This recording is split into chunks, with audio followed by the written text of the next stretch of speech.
Départ de Paul Chouta. Amgou Belinga et le ministre Laurent Esso violemment humiliés après les nombreuses agressions tant verbales que physiques, et aussi bien les menaces sur sa vie. Paul Chouta a enfin eu une porte de sortie du pays via une bourse de renforcement de capacité de Reporters sans frontières. Le lanceur d'alerte a pu déposer ses valises sur le sol allemand depuis quelques heures. Réagissant à cet événement, l'activiste Wilfried Ekanga démolit copieusement le PDG du groupe, l'anecdote Jean-Pierre Amgou Belinga, et le ministre de la Justice et garde des Sceaux de la République Laurent Esso. Wilfried Ekanga parle d'un départ que les deux personnalités digéraient très mal du haut de leur funeste projet. Du fond de sa cellule de la prison principale, en plein grand dialogue national, avec la chorale Saint-Moustique de Yaoundé, Jean-Pierre Amgou Belinga vient d'apprendre l'arrivée en Allemagne de Paul Chouta.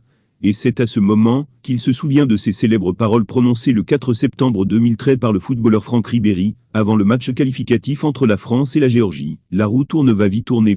Fermez les guillemets, car justement, la roue tourne vient de tourner pour le Zonloa des Mobimaniacs. En effet, alors qu'il y a 6 mois, c'était lui qui menaçait la liberté et la vie de nombreux lanceurs d'alerte à l'instar de ce pauvre Martinez et de Paul Chouta. Aujourd'hui c'est ce dernier qui est monté dans le jet privé et s'est envolé pour Berlin, pendant que le seul véhicule où Misté Mobimco a posé son derrière depuis février, c'est le car qui part au C. Autrement dit, la victime d'hier se retrouve libre comme l'air, pouvant aller et venir dans dehors de son pays à sa guise, tandis que l'ex-seigneur des seigneurs partage sa chambre avec des moumous mutants.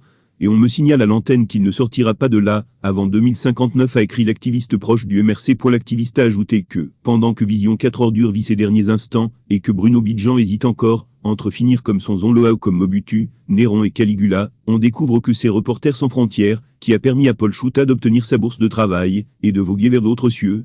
La même ONG, qui était qualifiée par la chaîne aux 4 neurones de secte obscure et de groupuscule manipulé, quand elle communiquait les révélations de Justin Dangoin, le sous-fifre du cannibale. Le 23 avril 2023, le journaliste Arnaud Froger était pourtant revenu sur le plateau de l'extraordinaire Guy Zogo, et avait martelé que la crédibilité de ses sources ne souffrait de rien, mais la poubelle télévisuelle de Nsam persistait dans le dondolisme médiatique. Et aujourd'hui, voici qu'Amgou Belinga lui-même donnerait tout pour intégrer Reporters sans frontières.